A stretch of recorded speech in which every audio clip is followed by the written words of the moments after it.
I apologize. How many of you think finals are beneficial to students? From my personal experience, finals do students little benefit and maybe even do more harm than good. The amount of final examinations in the education system should be reduced. Some high schools and colleges are lowering their levels of finals because they are not always serving the purpose they are meant to.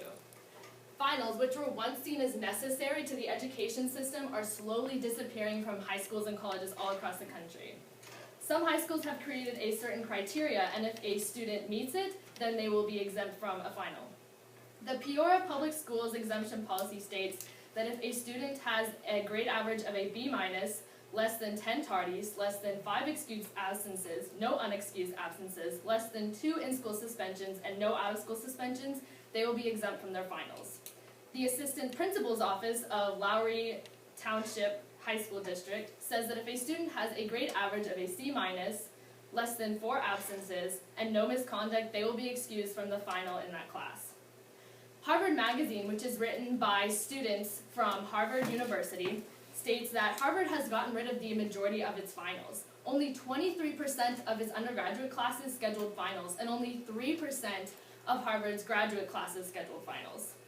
High schools do have some good reasons to keep finals around, but these reasons are not always relevant.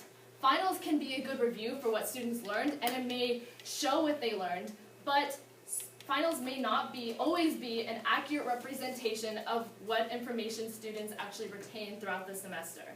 Some students just memorize for the final and then forget the information a few days later, so it doesn't actually do them any benefit. And some students aren't good test takers or have test anxiety, which does not allow them to complete the finals to their full potential.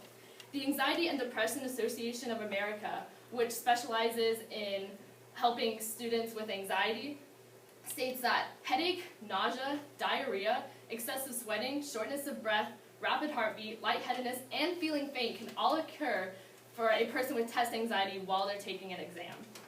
If finals do help students in high school, they might not help them later in life.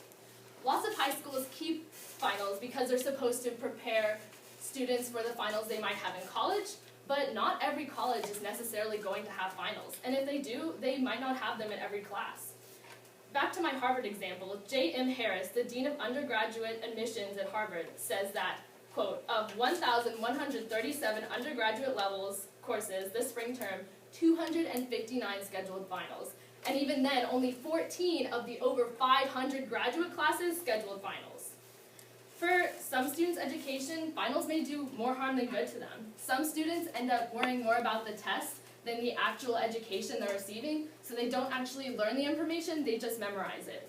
Ray Salazar, a teacher in Chicago Public Schools who has had articles published on the National Public Radio and in the Chicago Tribune, once told a student, focus on the learning, not the grade. And if a student has a failing grade in the class and a final allows him to raise it to a passable one, or if a student has a passable grade and a final causes it to go to a failing one, did either of those students actually learn from their finals experience? Finals could be replaced with alternatives that may do more benefit to a student's education. Alternatives can show what a student actually learned in the class because it would show how they interpret the information and apply it to real life.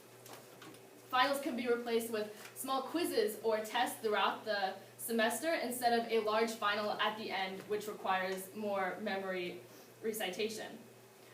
It could also be replaced with interactive projects that cause students to get more involved and apply the information to real-life situations. Instead of memorizing for the final, a student could get more involved in the information with interactive finals. This first example is an example of a study guide for a final exam. Not every final exam is like this, and not every study guide for a final will be like this, but a lot of them are. And it's just a list of questions for students to memorize the answers to. And here are some examples of some interactive projects. Now, for these interactive projects, interactive projects like these can get students more involved in the information, and for them to actually use it and apply it to experiments and real-life situations. The amount of finals in the education system should be lowered. Finals are, in some cases, not serving the purposes they're meant to, like preparing students for college or showing what they learn in the class. Instead, they should be assigned interactive projects and so they get more excited and involved in the information. You can help lower the finals in your school. Talk to your student government representatives and tell them your ideas. Or talk to your teachers and see how they feel about it. Thank you. Thank you very much.